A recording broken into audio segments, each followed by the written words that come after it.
Bienvenue au podcast Les Deux Jetis, animé par Hugo Prince et Kevin Cabouret. Aujourd'hui au podcast, on va parler en fait de Christine Sinclair qui prend sa retraite du soccer international. On va aussi mentionner une nouvelle carte de la Chine qui crée la polémique.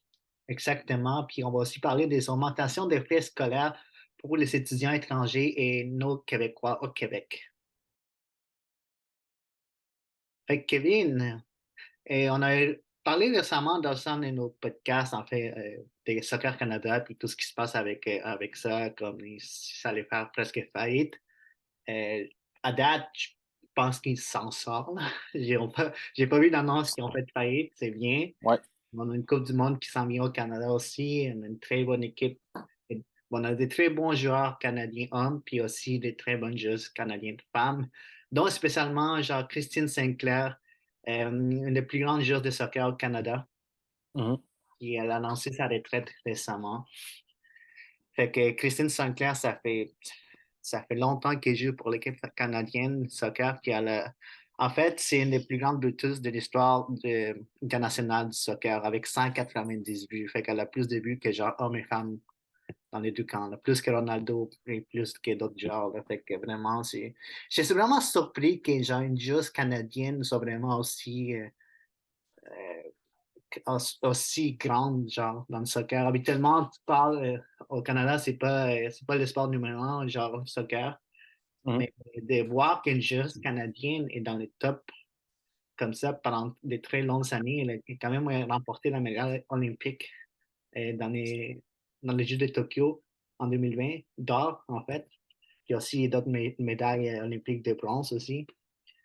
Puis de voir que genre, c'est quelqu'un qui vient du Canada, c'est quand même incroyable parce que c'est pas le sport principal. J'imagine que au niveau des femmes, je pense que c'est quand même un sport qui est le soccer féminin qui est quand même assez très, très populaire. Mhm. Ben, au Canada, oui, ça fait partie de la culture.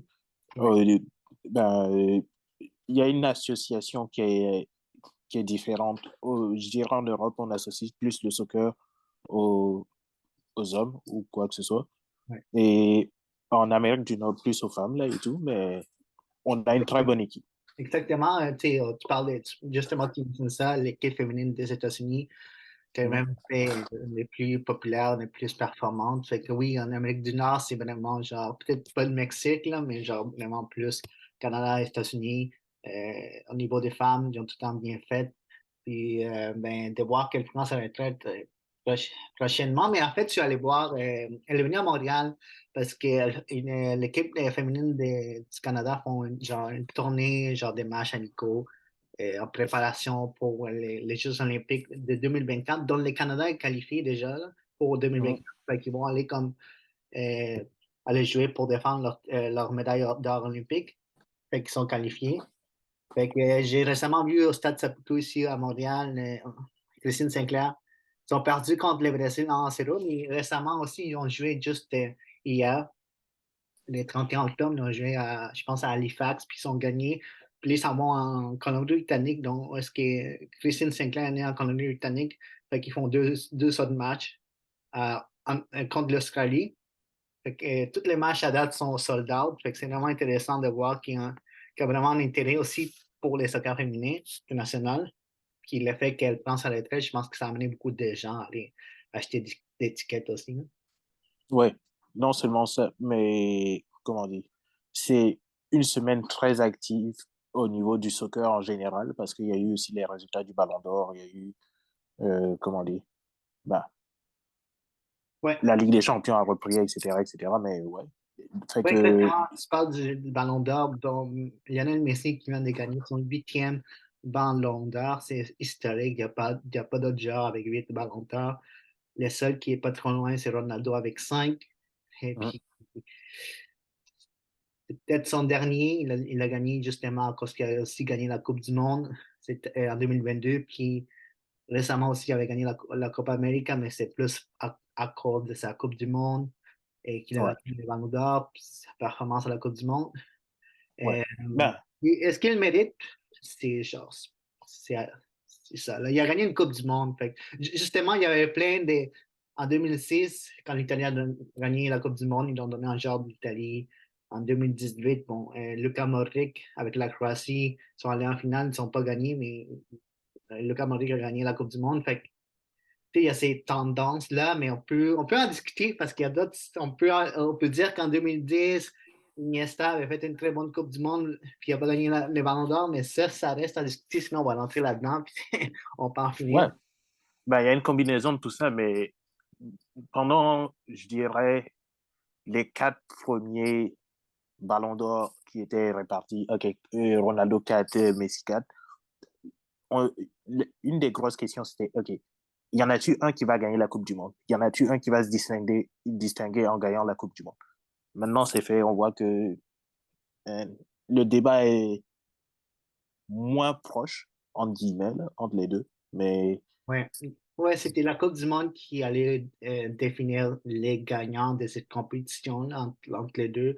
Plus que je vois, c'est plus les fans de chaque bar qui se compétitionnent plus que l'autre. Mais il y a une certaine compétition entre les deux, surtout. Là, ils sont joués quand même dans la Liga, puis ils sont joués quand même internationalement. Fait que, ils se voyaient souvent, puis il y avait une compétition, mais on dirait que c'est plus les fans qui sont vraiment axés sur qui est meilleur que l'autre, quand les deux mhm, sont bons, sont très bons, puis ouais.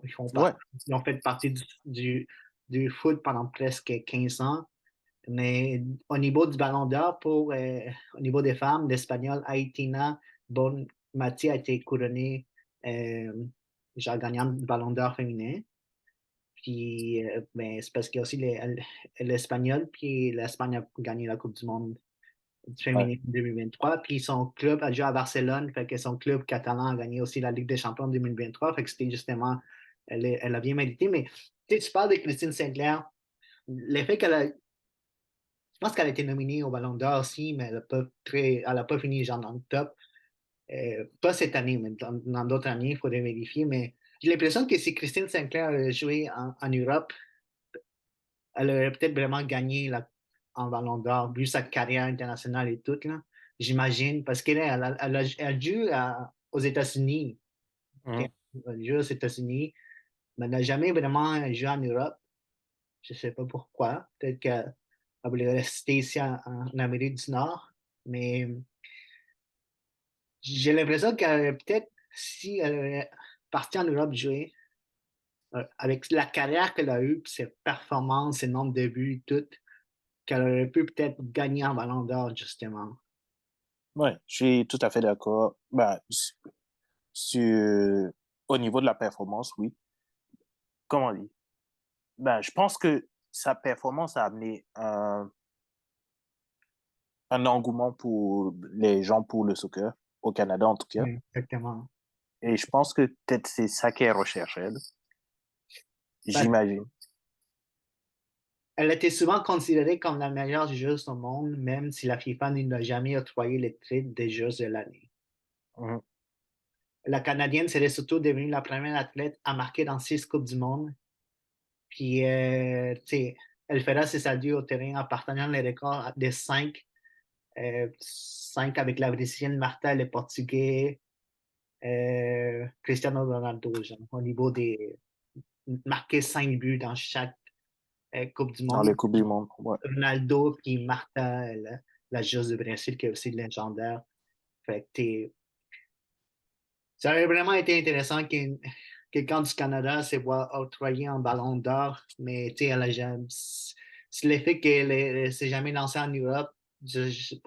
Pour quelle raison, je ne sais pas, mais si elle a joué dans un club européen, c'est parce qu'il y a beaucoup de clubs anglais, ont souvent des équipes féminines aussi. Fait au espagnol, dans la Ligue espagnole aussi, on aurait peut-être pu voir une joueuse canadienne avoir un ballon d'or, mais honnêtement, c'est vraiment un très, très beau parcours qu'elle a fait.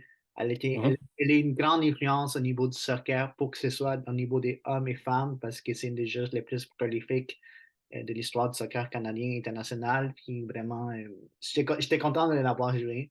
Elle a quand même joué une partie du match contre le Brésil.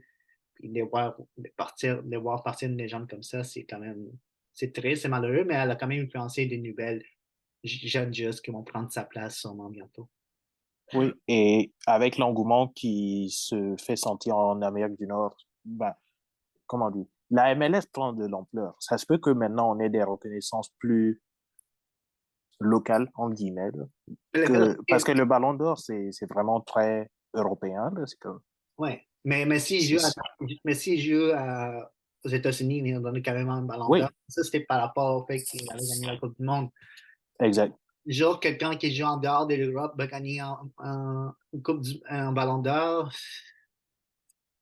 Parce que Ben, les il y a, les grandes choses sont en Europe au niveau du soccer, genre, les grands prix. ça l'a été jusqu'à maintenant, mais ça se peut que ça change. Ça se peut qu'il y ait une nouvelle récompense pour la MLS. Ah, ouais, ouais, les MLS ont sûrement leur propre prix. Exact. Mais au niveau, Et jusqu'à maintenant, il y avait moins de visibilité, mais avec les légendes de ce siècle qui commencent à s'impliquer, il y a de plus en plus de regards vers l'Amérique du Nord. mais là, mettons, juste pour ton opinion avant qu'on conclue cette partie, est-ce que tu penses que ce soit un joueur, une joueuse qui ne joue pas en Europe, est-ce que tu penses qu'elle pourrait gagner un ballon d'or dans les prochaines années si elle n'a jamais vraiment compétitionné en Europe, que ce soit un joueur ou une joueuse? Qu'elle Non, joue je seulement, pense pas. qu'elle joue seulement en dehors de l'Europe. Est-ce que tu penses qu'elle peut gagner un ballon d'or? Je pense pas. Ok. Et c'est, comme je dis, c'est une compétition locale. Je pense que ce qui est, ce que les compétitions des différents autres continents essaient de faire, c'est de créer de l'attention pour leur propre ligue et de créer leur propre récompense. Ouais, ouais, ouais, ouais. C'est ça qui est. Je pense qu'il y en a qui le font déjà, là, qui font des propres récompenses pour genre, donner à des joueurs spécifiques, euh, des joueurs qui jouent dans leur ligue et tout. Mais moi, peut-être que, tu sais, je lance ça comme ça. Peut-être que oui, un joueur qui joue, on m'a dit, là, je parle d'un joueur, qui joue pas dans une ligue, qui joue pas dans une ligue européenne, mais qui performe très bien dans une Coupe du Monde, qui peut-être gagne la Coupe du Monde avec son pays, que peut-être qu'un jour, elle pourra gagner le Ballon d'Or sans avoir joué en Europe. Si- Parce que là, tu vois, au niveau des Ballons d'Or, ça a été donné à Messi pour sa Coupe du Monde, comme ça a été donné à Modric pour sa Coupe du Monde. Puis je pense que c'est Cannavaro, je sais pas, en 2006 qu'il faut que je regarde. Et OK, mettons, on prend un truc au hasard, là, comment ça s'appelle? ouais, Euh, Cannavaro qui avait joué avec l'Italie puis avait gagné la Coupe du Monde, fait que ça a été donné à lui pour la Coupe du Monde. Admettons, genre qui ne joue pas en Europe, là, qui joue peut-être en Amérique du Nord, qui joue peut-être au Moyen-Orient, puis son pays fait très bien en Coupe du Monde, qui se rend en finale, qui gagne la Coupe du Monde. Est-ce que ces gens-là va gagner les Ballons d'Or? ça m'étonnerait. Mais s'il fait une grande performance dans la Coupe du Monde, mais regarde, là, Ouais, mais c'est comme, OK, il y a les années où Ronaldo et Messi jouaient, jusqu'à ce qu'ils gagnent la Coupe du Monde, c'était d'autres personnes qui gagnaient la Coupe du Monde. On leur donnait pas le ballon d'or en attendant. C'est c'est pas comme, j'ai oublié le nom de, il y a, il y a, euh, il y a un titre pour les meilleurs joueurs de la Coupe du Monde. hmm, oui, Mais hein. c'est pas le ballon d'or, genre. Mais on a donné un Ballon d'Or à Messi pour sa Coupe du Monde. Et tout ce qu'il a fait pour le football. C'est son huitième, genre. Oui, mais ça ne devait pas être parce qu'il y a tout, ça devait pas être pour le fait qu'il y a tout ce qu'il a fait pour sa carrière, c'est pour la saison en fait qu'il a eue. Erling Haaland a fait une meilleure saison que Messi, genre. Ok, c'est dans les stats, ok? Je te le dis, mais genre, Messi a gagné la Coupe du Monde. J'ai rien contre ça. Ils l'ont donné le ballon d'or, c'est bien, bravo. Puis, mais tu peux pas dire que c'est pour sa carrière en entière. OK, je te donne un exemple. Mettons que le Japon gagne la Coupe du Monde. Et il y a un joueur random, on n'a jamais entendu parler de lui, qui a été le meilleur buteur pendant toute la Coupe du Monde. Ouais. Nobody cares in Europe. Why would they give him... Pourquoi il lui donnerait le ballon d'or? S'il ne joue pas en Europe. Ouais, Mais si ce serait genre, s'il jouerait en Europe, c'est quand même un joueur qui commence, là, il fait une excellente Coupe du Monde, ouais, il gagne son pays, là, tu penses qu'il a plus de chances parce qu'il joue en Europe de gagner un ballon d'or. oui, c'est ça. OK? Un peu comme Luka Modric avait fait en 2018. Son équipe n'avait Ouais. pas gagné la Coupe du Monde, c'est la France. Mais Mhm. il a quand même amené la Croatie pour la première fois en finale. Qui Ouais. a gagné le Ballon d'Or. Même si sa saison était pas aussi bonne en général, la saison qu'il avait faite n'était pas la meilleure, mais il a amené la. Je pense que c'était, ben, c'était pas la meilleure saison du Real, mais c'était une très bonne saison pour lui. Oui, oui, pour lui. Mais le meilleur Ouais. joueur il faut regarder les stats, c'était Ronaldo à cette année-là. I don't know. Mais écoute, on rentre dans un sujet comme c'est assez plus complexe, un sujet qui crée la polémique dans le monde du football, des discussions. Là. Ouais. Ouais. Mais félicitations, Christine Sinclair. Vraiment Félicitations, Messi. ouais, félicitations, Messi. Vraiment une fantastique carrière pour Christine Sinclair. Puis bravo aussi à Lionel Messi pour son 8e ballon d'or. Sur ce, parlons de d'autres personnes qui ont des rêves qui se rapprochent de la réalité. Le gouvernement chinois qui Ouais, nous sort une nouvelle carte de la Chine ouais, avec, ben, jusqu'à présent, sur les représentations de la Chine, il y avait ce qu'on appelait la ligne des 9 points, de la Nine Dot Line, qui encerclait une partie ben, de l'océan autour de la Chine, qui c'est une ligne qui a été délimitée à la main par quelqu'un il y a des années de ça, mais elle ne tient pas compte des revendications des autres pays autour. Il y a comme, me semble, 7 pays, 7 ou 8 pays qui revendiquent les mêmes eaux que la Chine. ouais, c'est plus ouais, dans les eaux, dans la mer et tout. Mais en fait, Ouais. de qu'est-ce que j'ai Et, vu, c'est tout le temps été, depuis des siècles, les frontières chinoises ont été tout le temps mal définies, genre. Ça a toujours ouais, créé des tensions avec ses voisins. Ça inclut la Russie, l'Inde et d'autres pays aussi. Là. ouais. Ben, ce qui est marquant dans cette carte, il y a plein d'éléments, là, mais le plus choquant, entre guillemets, c'est le, l'apparition d'un 10e point sur la ligne des 9 points OK. qui finit d'encercler Taïwan, entre guillemets. OK. Je vous invite à aller, ben, à télécharger ben, pas télécharger, là, mais Google la nouvelle carte de la Chine, la version Cette 2023. carte, ça t'est fait quand, genre?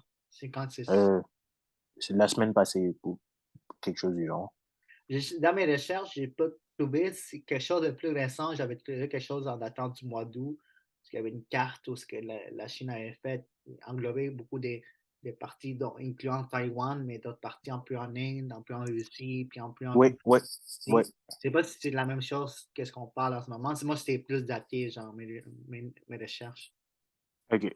Ça se peut, mais il faudra qu'on laisse les yeux pour vérifier, là. Mais tu peux m'expliquer un peu plus par rapport au contexte? Qu'est-ce qui se passe? Est-ce qu'il y a d'autres gouvernements, d'autres pays qui ont déjà parlé de Oui, ces qui ont été. oui, ben, la Chine avait déjà comme des conflits avec l'Inde sur une partie des territoires qui est plus ou moins définie parce que ben, il y a une connexion au niveau de l'Himalaya entre la Chine et l'Inde. Ouais, Et ces 2 pays ils installent des postes ben, de l'armée pour essayer de gratter du territoire. Genre. ouais. Je pense que c'est sur l'état de Arunachal Pradesh, au nord-est de l'Inde, Mm, que la Chine considère comme faisant partie du Tibet, comme tu mentionnes. ouais. Ouais. Et ce qui est, ben, fun fact juste, là, c'est vu que c'est dans les montagnes et vu que les 2 pays sont armés de bombes atomiques, Mm. les conflits finissent toujours, souvent en bataille à coups de bâton. Genre. Il y a Ouais. des gars dans la montagne avec des bâtons en train de se taper dessus. Ouais, j'imagine là, qu'ils ne vont pas se lancer des bombes atomiques. Non, c'est pas le but. Et Ouais. il y a eu des Il y a confrontations, d'autres conflits. Là. il y a eu des confrontations armées entre les deux pays en 2020. Mhm. Ces conflits historiques est lié aux traces approximatives et non reconnues par la Chine communiste établie en 1914 entre l'Empire britannique et le Tibet, alors indépendant. Ouais, Depuis longtemps que la Chine n'a jamais reconnu ça. T'sais, ça fait des conflits entre l'Inde et la Chine, plus mhm. récemment. Même que je pense qu'à cause de ça, TikTok s'était fait ban en Inde parce que TikTok, ça appartient à une compagnie chinoise. Fait que Ouais, c'était arrivé. Ouais. ces L'année sanctions. passée, ça, me Ouais, semble. l'année passée, c'est ça. Fait que c'est à cause de ça, justement, que TikTok s'est fait bander. Yeah. Ouais, justement. Là. Et, ouais, non, il y a d'autres. Au niveau de Taïwan, est-ce que tu as vu s'il y avait qu'est-ce qu'ils t'avaient dit, justement? Là? Bah, je me suis plus intéressé à comment la Chine expliquait sa campagne, parce que cette carte a été diffusée presque partout et il y a eu toute une campagne pour expliquer l'importance des cartes dans l'histoire chinoise, quelque chose du genre. Là. Et comme quoi, ben, la Chine considère toutes ces zones-là comme légitimement à eux. C'est pas une question de est-ce que, comment dire, ça revient à questionner la réalité de, pour eux si tu veux remettre en question ces cartes.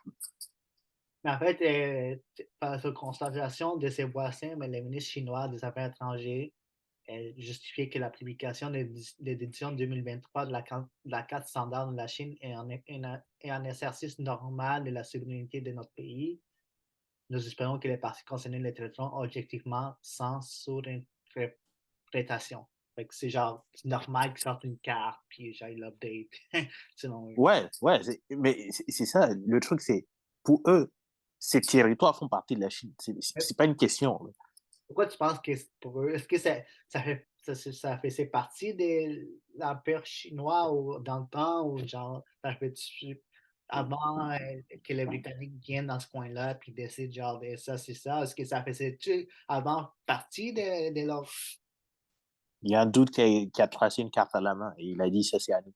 Non, mais avant, tu sais, comme la Chine a quand même eu un certain était assez basse et tout dans l'histoire. Est-ce que c'est parti des eux avant, puis après ça, c'est comme avec les temps, il y a d'autres pays qui se sont indépendants, sont devenus indépendants. Est-ce que d'autres des Britanniques sont venus, on se séparé tout? Est-ce qu'il y a une raison derrière ça qui veulent avoir ces.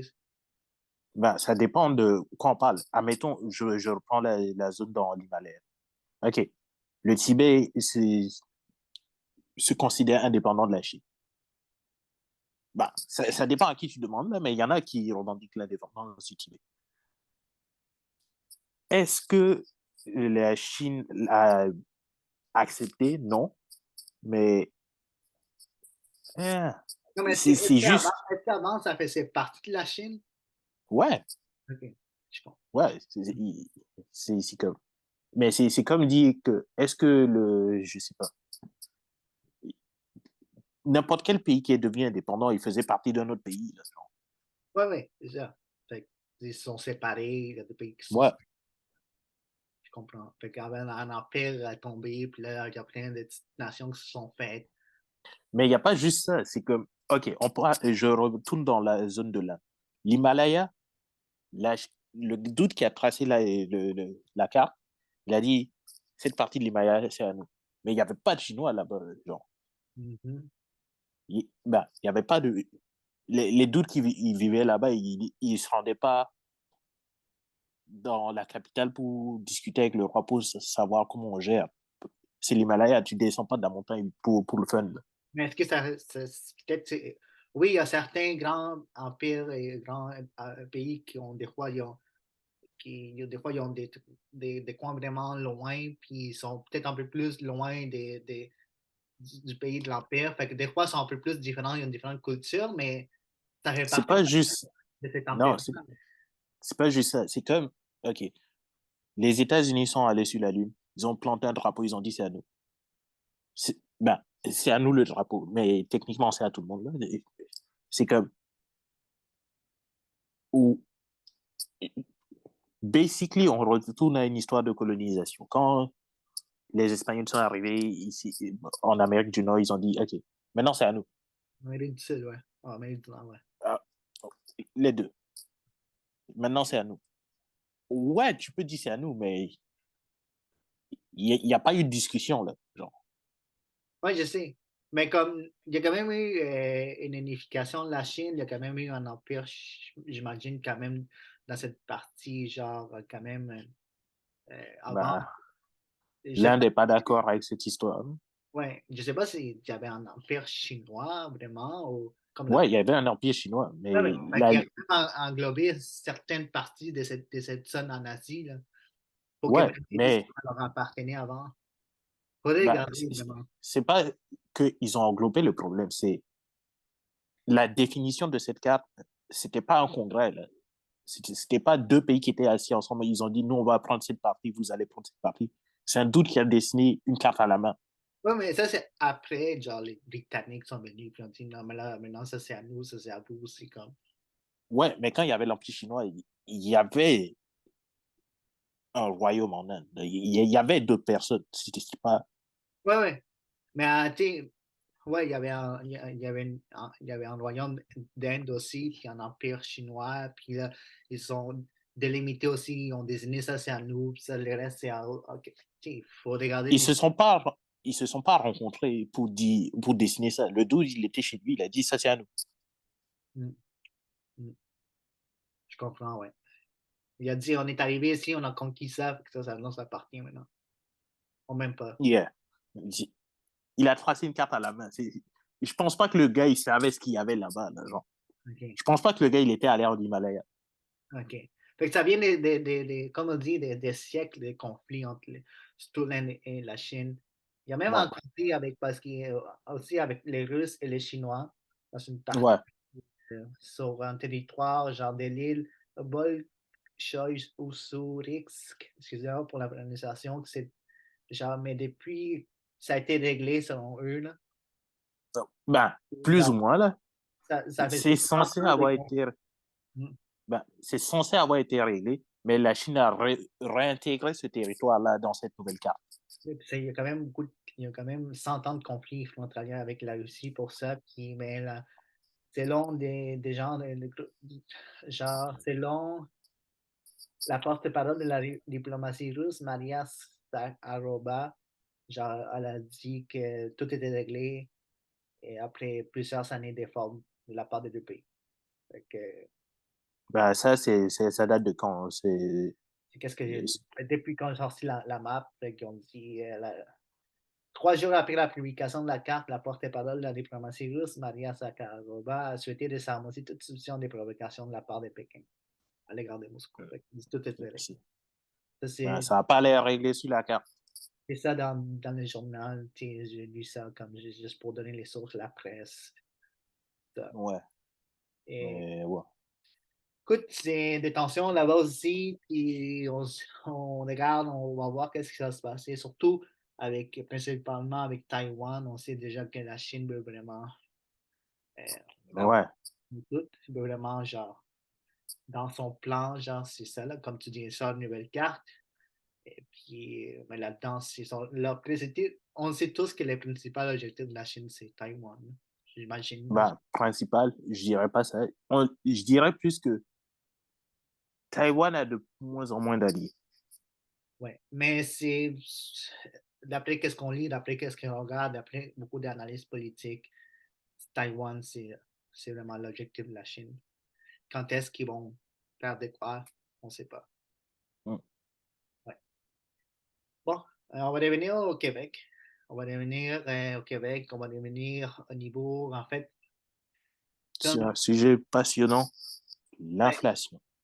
mais en fait, comme les gens s'en doutent sûrement, là, au Québec, c'est une des seules provinces qui en Amérique du Nord où on parle vraiment français, genre, francophone. Ben, ou c'est une des langues officielles. Oui, parce que c'est une langue officielle, c'est au Québec, en Amérique du Nord. Donc, il y a une culture québécoise, une culture reliée à la langue française ici. Mais il y a beaucoup, en fait, Il y a beaucoup, tu sais, ça fait partie du Canada, il y a beaucoup des gens qui sont intéressés à venir au Canada, il y a beaucoup des jeunes qui veulent étudier au Canada, il y a beaucoup de jeunes qui veulent étudier au Québec. Ouais, Mais ils viennent étudier dans les universités anglophones. Fait que surtout ceux qui viennent de ouais, ouais. À l'extérieur. McGill, Concordia, ouais. McGill, Concordia et Bishop, qui est à Sherbrooke. Mhm, Beaucoup sont attirés par les renommées de ces universités, mhm. McGill, et aussi beaucoup des autres provinces canadiennes, beaucoup de jeunes aussi viennent pour étudier au Québec dans ces universités. Le truc, c'est que le gouvernement et l'ego dit que beaucoup de ces jeunes-là viennent étudier ici en anglais, puis ils ne restent pas ici. Ouais, Autre chose, c'est dit que ceux qui restent, mais ils n'apprennent pas vraiment le français, fait que ça fait genre que ça fait en fait, ça affecte aussi la langue française. Fait que soit, qu'est-ce que j'ai lu, c'est que tu viens ici, tu étudies dans une université anglophone, si tu es genre étranger ou dans une autre province canadienne, mais tu restes pas, tu t'en vas. Ou si tu restes ici, mais tu t'intègres pas vraiment à la culture québécoise française, tu continues genre à juste. Puis tu fais partie un peu de qu'est-ce qui pourrait amener genre la langue française à disparaître. Qu'est-ce que j'ai. ben, ouais. Je le formulerai pas de cette façon, mais je comprends ce que tu veux dire. Mais comment qu'est-ce que tu le formulerais, toi? Ben, c'est pas que les étudiants contribuent à la disparition de la langue française, c'est que la langue française a perdu beaucoup d'élan. Mhm. Et comment dire, le Québec a eu une politique qui favorisait beaucoup l'immigration dans les dernières années, mais avec un gouvernement plus ben, conservateur, mais pas, ouais, conservateur, il y a une volonté de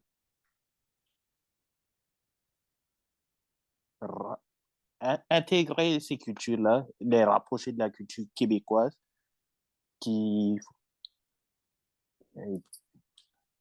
ça fonctionne pas très bien. Mais en fait, moi, j'ai lu qu'est-ce qui a été coté par les premiers ministres légaux, là. Il dit, genre, mais pour moi, c'est non négociable. Notre gouvernement va renverser le déclin du français au Québec avec plus Ouais, d'emplois. ça, c'est ce que le gouvernement veut faire.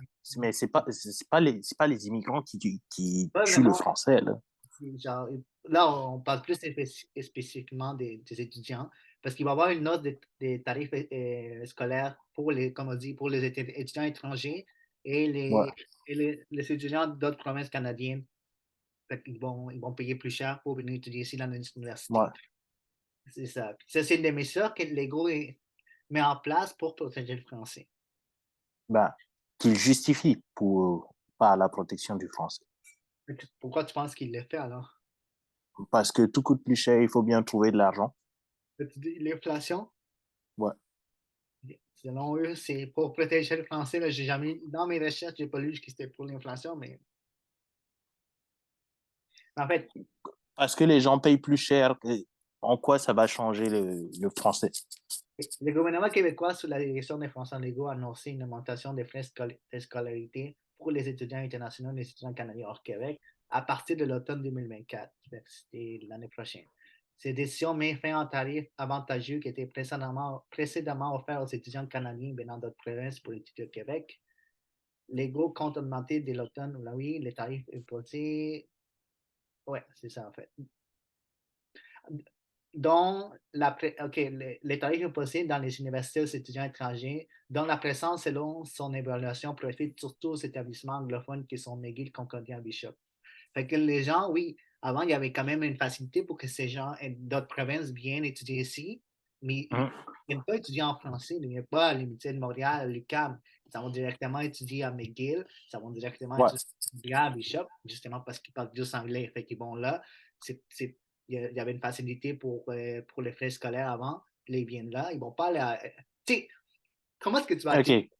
comment est-ce que tu vas attirer quelqu'un de notre province pour qu'il ait une université en français, même si ça coûte moins cher, parce que le prix était le même dans une université francophone et une université anglophone. Mais la Ouais, personne qui parle juste anglais, c'est certain qu'elle va aller à McGill, en Concordia, à Bishop. Elle ne va pas aller à l'Université de Montréal si elle ne parle pas le français déjà, si elle vient de notre province. ouais, mais comment dire, c'est normal, mais l'augmentation de prix, c'est pas la réponse à ça. Je dis, OK, admettons, l'objectif, c'est de d'inciter les gens à apprendre le français. Tu prends pas un anglophone et tu lui mets tous ses cours en français. Ça fait pas de sens. Mais l'argent des augmentations vont être, vont être mis dans des universités francophones aussi pour améliorer leur programme et tout. Et qui part dans ces universités francophones? Des gens qui sont francophones. Ça sert à... Le but, c'est pas comme Mais, la valorisation. OK, whatever, man. mais en fait, Do what you want. les étudiants canadiens non résidents du Québec vont payer un tarif équivalent à ce qui coûte la formation au gouvernement. Ainsi, leur facture annuelle passera de 8 992 à environ 17 000 même. Ouais. Même. Welcome to Québec. OK. Les tarifs minimums établis pour les étudiants internationaux, ceux qui n'habitent pas au Canada, sera encore plus élevé et représentera approximativement 20 000 a-t-il indiqué. Quand même. Yeah, shout out to him. Genre, puis cet argent-là va être distribué dans les universités francophones pour genre, tiens. Mais écoute, ça fait en sorte qu'il y a beaucoup, surtout au niveau des gens de Concordia, McGill et Bishop. Bishop, qui était une petite université à Sherbrooke, les recteurs, là, la personne responsable de l'université a dit que ça va quand même faire beaucoup de problèmes à Bishop, vu que c'est une petite université. Puis, même Concordia a déjà dit que ça va quand même avoir des choses qui ça va être difficile pour eux. Là. Ouais, c'est clair que c'est, comment dire, moi, quand je vois cette nouvelle, mon objectif, c'est plus d'expliquer que la justification ne fait pas de sens. Ouais, Parce que il y a, il y a un message qui a été donné. OK, le français est en déclin. ok. Et on nous présente une solution qui a zéro rapport avec ça. Mais écoute, l'Université de Concordia à Montréal met en garde contre les répercussions financières dévastatrices si le gouvernement du Québec bat de l'avant avec son projet. Ma question pour toi, Hugo, c'est, connais-tu un étudiant qui est riche?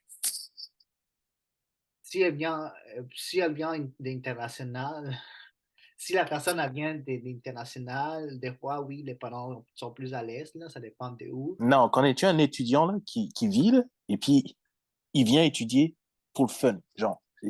Lui, sa vie, elle est faite, mais il savait plus quoi faire. Il est venu se Ah, ressourcer mais au Québec. sûrement qu'il y en a. Sûrement que j'en connais pas le monde des mais sûrement qu'il y a des gens qui viennent à McGill, Concordia, à Bishop pour étudier, puis leurs parents ils ont des ressources, puis ils viennent d'autres pays, ou ils viennent d'hors Canada. Mais la plupart, non. La plupart ont beaucoup de difficultés. La plupart veulent étudier à McGill, c'est très réputé, veulent étudier à Concordia, puis ils ont beaucoup de difficultés déjà financièrement. Puis ça va pas leur aider. Puis en fait, ça va pas aider non plus les universités parce que ces gens-là qui viennent ici, peut-être qu'il y en a quelques-uns qui vont dire, OK, je vais être capable de payer tout ça. Mais il y en a beaucoup qui vont dire non, je vais aller à Ottawa, je vais aller dans un autre pays, puis ça va profiter plus à ces universités. J'imagine que les autres universités canadiennes seront parfait, venez nous voir. Québec, c'est trop cher, venez nous voir nous comme je sais pas. Est-ce qu'il va y avoir. Parce que, en fait, le gouvernement veut que ces étudiants-là, étrangers, puis l'étudiant hors du Canada viennent à McGill, ils payent plus cher, puis après l'argent est redistribué.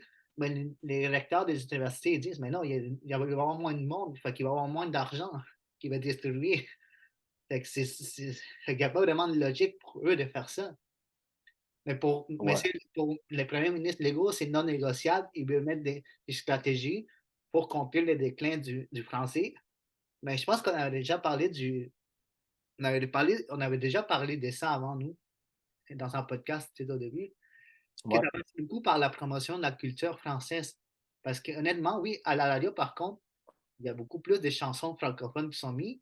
Mais si on regarde justement, j'ai laissé dans un des articles, que sur Spotify, les tops des musiques au Québec, c'est des musiques anglophones. Tu comprends? Et mon point, quand on avait parlé de tout ce qui est, comment dire, mesures pour protéger le français, c'était, on ne protège pas le français éliminant toutes les autres langues. Non, C'est- mais regarde, Parce que si tu fais ça, tu laisses juste les francophones. Ils parlent déjà français. C'est pas ça. Yo, comment? C'est pas compliqué, là. mais là, c'est beaucoup à Montréal aussi. Là, c'est vraiment genre, centré sur les deux grandes universités à Montréal anglophone. Il y a beaucoup plus de gens étudiants qui viennent ici. Il y a aussi d'autres mesures que le gouvernement donne pour que les étudiants étrangers s'installent plus en région, puis qu'ils restent en région. Qui va étudier en région, ils ont mis des nouvelles mesures parce qu'il y a une pénurie de main-d'œuvre dans les régions. Fait qu'ils veulent chercher des étudiants étrangers. Mais un étudiant étranger, là, il va parler à Gaspésie s'il ne connaît pas le français. Fait que là, même s'il y a, il y a des avantages, ça va sûrement être des étudiants qui ont déjà le français déjà, là, qui savent déjà le français, qui vont sûrement, OK, il y a une opportunité, je vais m'installer ailleurs qu'à Montréal. Mais les restes, ils vont surtout venir à Montréal, c'est la grande ville, c'est la métropole, ils vont rester là. Mais là, maintenant que ça coûte trop cher, ils vont s'installer à quelque part d'autre. Moi, la façon dont il faut protéger le français, c'est au niveau de la culture. Au niveau de la télévision et la radio, il y a des lois en place qui vont vraiment protéger les chansons francophones et les shows francophones. Mais dans OK, l'Internet, je te donne dans, un exemple. finir Vas-y. dans l'Internet, dans les YouTube, dans les Spotify, il n'y a pas de loi qui dit, oh, c'est vraiment plus anglophone. Les gens vont aimer plus des choses, genre, ils vont écouter des choses en anglais. Nous autres, on ne dit pas ça, mais nous, on fait un podcast en français. Mais honnêtement, des fois, si on faisait un podcast en anglais, puis on fait juste parler en anglais, on aurait plus de reach, tu comprends? Parce que mais ça sur YouTube, il y a plein de monde en anglais qui vont nous écouter. Bon, on le fait en français, parce que c'est notre langue, on parle ça. Moi, je parle espagnol, toi, tu parles français. On parle tous les deux anglais, on peut faire ça en anglais, on peut avoir des invités juste en anglais aussi. J'ai déjà fait des podcasts en anglais, puis je le mets sur YouTube, puis je pense pas que genre, le monde ils vont l'écouter pareil, mais on le fait en français. C'est au niveau de la culture qu'il faut vraiment mettre de l'avant les artistes québécois, les écrivains québécois, tous les gens qui vont amener la langue française de l'avant. C'est comme ça qu'il faut en tout cas pour protéger la langue française, là, pour que les gens s'intéressent au français. OK. Mon point, quand on parle de protection de la langue française, c'est la protection. J'invite les gens à penser plus en promotion de la langue française. Comment intéresser des gens qui parlent pas le français à découvrir des artistes francophones? C'est pas, comment dire, mettons, je retourne à mon exemple de la radio. Il y a un quota pour les radios québécoises de mettre, je pense, 80% des Ouais, chansons en français. ouais. OK. Ces 80% de chansons en français sont écoutées par des gens qui écoutent de la radio québécoise.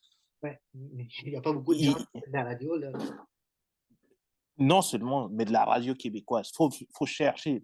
C'est des francophones qui écoutent ça. Et même parmi ça, ces quotas, les gens trouvent des façons de contourner le quota en faisant des playlists de chansons anglophones, mais par un DJ francophone. OK? Mettons, il y a un DJ francophone qui rajoute tous les derniers hits de l'année passée. Il rajoute quelques phrases en français. Ça compte comme une chanson francophone. Parce que les gens qui écoutent la radio, ils veulent écouter des chansons qu'ils apprécient. Ouais, mais tu Si parles. ces chansons sont anglophones, la radio, elle veut cette audience. Oui, oui, il va avoir des DJ, il va mettre des playlists, il va atteindre les nombres qu'il doit mettre des musiques francophones, mais il va mettre aussi de la musique anglophone parce que c'est ça qui est global, c'est ça qui attire les gens qui vont écouter. Oui. Merci. La question, c'est pour moi, OK, qu'est-ce qui se passe dans les autres régions pour que les personnes d'un public différent découvrent le français? On ne va pas empêcher les gens qui parlent français d'écouter des trucs en anglais. La question, c'est comment intéresser les gens qui parlent d'autres langues à écouter le français. Et genre, j'imagine que ça parle parce que, honnêtement, que ce soit les athlètes québécois, que ce soit les chanteurs, les écrivains québécois, j'imagine que ces gens-là sont intéressés, que ces personnes-là, personnalités publiques, doivent parler en anglais pour attirer cette audience-là vers leurs choses francophones. Admettons, genre, comme Céline Dion, bro. Céline Dion, c'est une personnalité, genre, née au Québec. Ben, elle performe juste en anglais, puis personne ne dit rien, mais c'est correct, mais c'est Céline Dion. Mais elle va venir au Québec, elle va parler en français. Puis là, les gens disent, ah, mais Céline Dion, elle vient d'où? Elle vient du Québec. Puis là, les gens viennent juste au Québec pour voir ce que Céline Dion est née. Puis là, ils s'intéressent à la culture francophone. Non, mais tu comprends, mais tu sais, ces artistes-là aussi doivent genre parler au moins minimum l'anglais pour aller dans, pas juste quand tout le monde en parle, mais aller genre au Canada anglophone, puis hey, écoute, I speak English, I want to promote my stuff, tu sais? Fait que les gens vont Ouais. dire, ah, je vais écouter cette chanson, c'est juste en anglais. Parce que normalement, il y a plein de Québécois qui écoutent des chansons espagnoles, mais ils ne comprennent pas la langue espagnole, mais ils aiment les sons, ils aiment les rythmes, mais ils écoutent ça. Fait que, Mhm. genre, comme les artistes espagnols, ils savent ils vont faire carrière internationalement, ils parlent espagnol. Je pense Shakira, non, ils parlent anglais, je veux dire, Shakira parle anglais, c'est certain. Fait qu'après moi, c'est à faire partout, mais ces musiques sont en espagnol la plupart du temps. Mais capable d'aller dans un talk show genre américain, parler en anglais, puis dire, écoutez ma musique en espagnol. Je pense que les artistes aussi, et on peut pas genre dire non, faut juste que tu parles français, il faut juste que tu restes au Québec. Mais si on allait chercher d'autres personnes qui ne parlent pas le français puis qui veulent s'intéresser à la langue française, il faut qu'ils genre, hein, ils soient capables, de ces personnalités publiques, de se défendre en anglais, de promouvoir leurs choses en anglais, puis de dire écoutez, ma musique est en français, mais c'est une très bonne musique, il faut qu'elle promouvoie. Comme des Céline Dion, des Georges Saint-Pierre, on appelle québécois.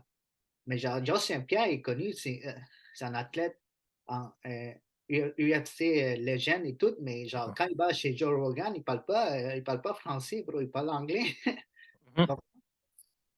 Mais au Ouais. moins, les gens disent, il vient du Québec, oh wow, et tu sais, les gens viennent voir GSP quand il est au Québec, ils viennent d'autres pays, ils s'intéressent à des artistes québécois. Je pense que c'est beaucoup au niveau de la culture, au niveau des gens. Je pense que l'effet d'être bilingue, c'est important. Je pense que, Je pense que on est d'accord sur tout cet aspect de la discussion. La joke pour moi, c'est de dire que en parlant à des francophones, en obligeant les francophones à parler en français, on protège la langue. De quoi? Ils parlent français. Ils ont juste pas envie. les anglophones ici, Non, les règlements ici, c'est de protéger le français en disant, OK, les gens qui veulent venir ici, il faut qu'ils parlent français. mais genre, les gens qui vont immigrer au Québec, Ouais. pour moi, devraient au moins apprendre un petit peu le français. Apprendre le français, oui, Oui, ça veut dire qu'il doit y avoir une phase où il y a quelqu'un qui leur explique comment ça fonctionne oui, oui, c'est dans ça. leur langue. Oui, oui, ils viennent, mais si tu t'installes au Québec et tu penses ça au Québec, tu dois quand même minimum apprendre le français. Ça, je suis d'accord. Vraiment, Ouais, dans mais ça, la protection qui est mise en place, c'est de dire les ressources qu'il y avait pour rendre plus facile de communiquer en ayant deux langues, on va rendre ça plus cher. ouais, non, mais What's the point? au niveau des étudiants étrangers, là, on sait tous que les étudiants étrangers ne vont pas rester ici. Ils vont retourner dans leur pays. Ils vont retourner quelque part d'autre. La Ça plupart, dépend d'où ils viennent. la La, plupart. la majorité des étudiants étrangers qui viennent pour faire leurs études au Québec, ils essaient d'appliquer pour la résidence. Ils essaient d'appliquer pour la citoyenneté. Ça dépend d'où ils viennent. Mais il y en a beaucoup qui partent, qui retournent, c'est normal. Ils retournent dans leur pays. Là, ils disent, j'ai étudié ici, maintenant je vais faire carrière quelque part d'autre dans mon pays ou quelque chose comme ça. Là. I don't know. Mais Yeah, mais tu on peux. ne peut pas non plus compter sur eux à 100% et dire, bon, s'ils viennent ici, il faut qu'ils restent au Québec. Genre, non, ils sont pas nés ici. Peut-être qu'il y en a qui vont dire, comme toi, tu dis, ils vont rester là, ils vont appliquer. Mais il y en a qui vont dire, mais moi, j'ai étudié ici, c'est bon, je m'en vais. Genre, OK. Mon point, c'est, mettons, là, quelqu'un qui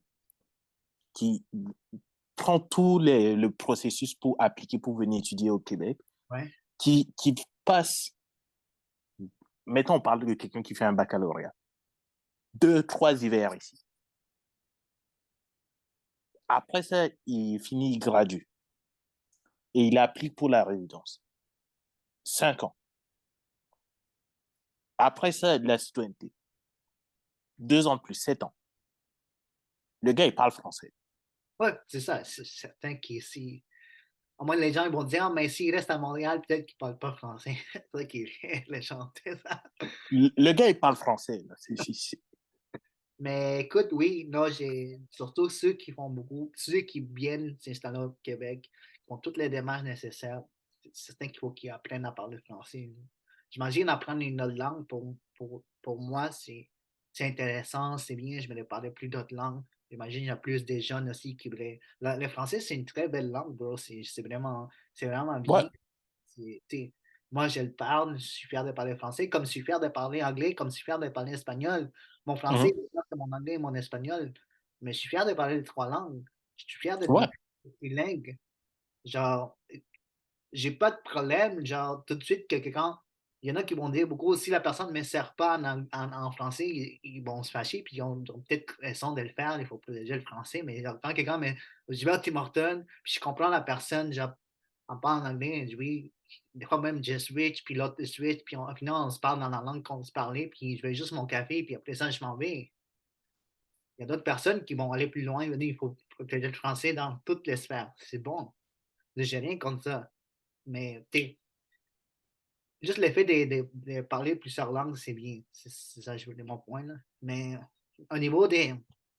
Juste pour conclure, là, est-ce que tu penses que ça va avoir un effet cette, cette nouvelle, genre.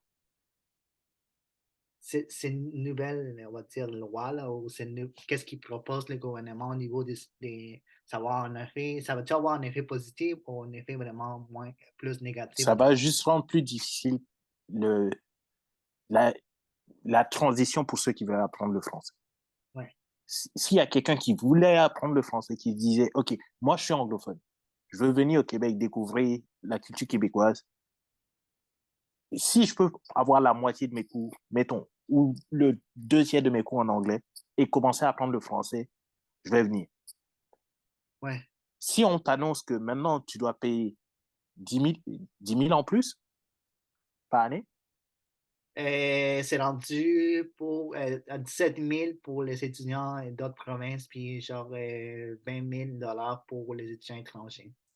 ouais, tu dois payer ça en plus pour avoir accès à ça. Je pense que il y a de bonnes raisons de ne pas venir. Là. Ouais, non, il y a des On portes, perd des gens qui, on perd les gens qui pourraient s'intéresser au français. il y a des Et portes, on garde ceux qui parlent déjà français. ouais. Il y a eu des portes ouvertes à Concordia, puis il y a eu les personnes responsables, il y a aussi qui ont vu qu'il y avait moins de monde, les gens ont commencé à se plaindre de ça. Puis il y a beaucoup de parents qui ont dit non, moi, ils ne viennent pas au Québec parce que c'est trop cher. Puis, comme tu dis, on va perdre des gens qui vont potentiellement s'intégrer à la culture française. Genre qui vont apprendre le français, qui vont travailler en français, qui vont rester ici au Québec, mais on les perd déjà parce qu'il y a une barrière déjà au niveau financier. Ouais. On dit, si tu es riche et que tu parles anglais, tu peux venir découvrir le français. Oui, Si mais tu n'es pas assez riche, don't come. c'est un bon point que tu fais parce que la personne est riche. Elle va Ouais. peut-être pas apprendre le français à la fin. Elle va juste payer. Ah, moi, je veux juste étudier ici. Est-ce qu'elle va apprendre le français? Elle va rester ici? Mais après, Ouais. peut-être qu'elle va apprendre le français avant de s'installer, mais comme tu dis, c'est juste une mission. Si tu es riche, viens ici. Si tu n'es pas riche, mais Yeah. Si tu n'es pas riche, viens et prends tous tes cours en français. Ça va bien aller. exactement. Mais écoute, c'est des sujets très Et intéressants. même à ça, même si tu prends tous tes cours en français, il faut que tu payes les 10 000 en plus. Ouais, ouais, faut que tu payes.